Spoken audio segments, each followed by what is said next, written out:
Hey there, awesome viewers. Welcome to our YouTube channel. We're thrilled to have you here for our first exciting video.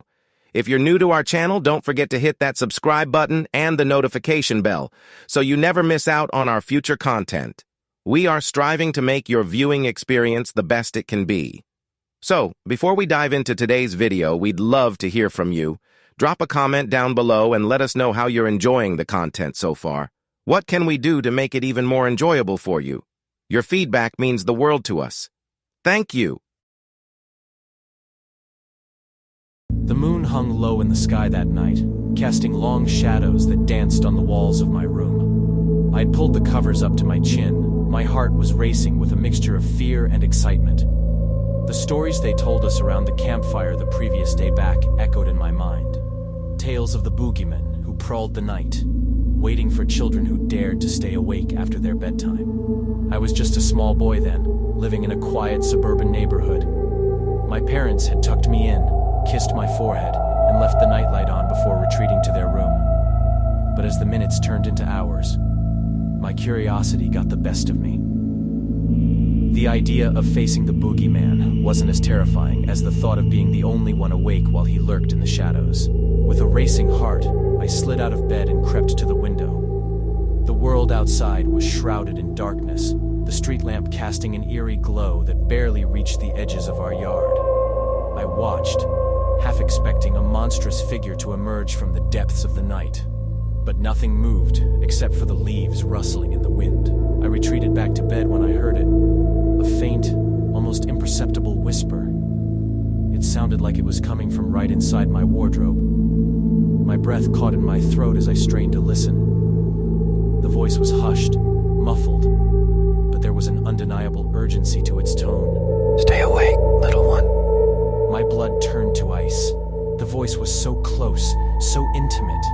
I knew I should close the door, draw the curtains, and hide under my covers, but I was paralyzed by a mixture of terror and curiosity. The idea of confronting the boogeyman, of facing the very embodiment of my childhood fears, was a challenge I couldn't resist. Gathering my courage, I whispered back, Who's there? The wind carried a soft sigh, and the voice returned, closer this time, almost as if it was right beside me. Come closer. Let me see you. It was as if my own curiosity was betraying me, pushing me to approach the closet. Trembling, I took a step forward, my heart pounding like a drum in my chest. With each step, the voice grew stronger, more seductive, wrapping around me like a sinister lullaby. As I reached the doors, I peeked through the small space, half expecting to be met with a nightmare. But what I saw froze me in place. It wasn't a grotesque creature or a monster with fangs.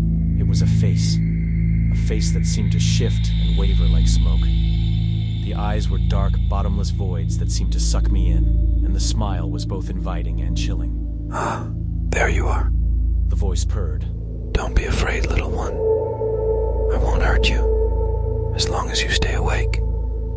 I was entranced, caught in the clutches of this otherworldly presence. My fingers reached for the door's latch almost of their own accord, and before I knew it, I was opening them wider, inviting the darkness in. Good.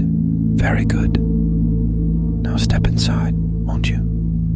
The air was frigid against my skin, and the ground felt cold. But I stepped inside, the face still hovering in the air before me. The moonlight from my open window seemed to bend around it, casting an ethereal glow that made it all the more mesmerizing. It whispered, Such a brave child.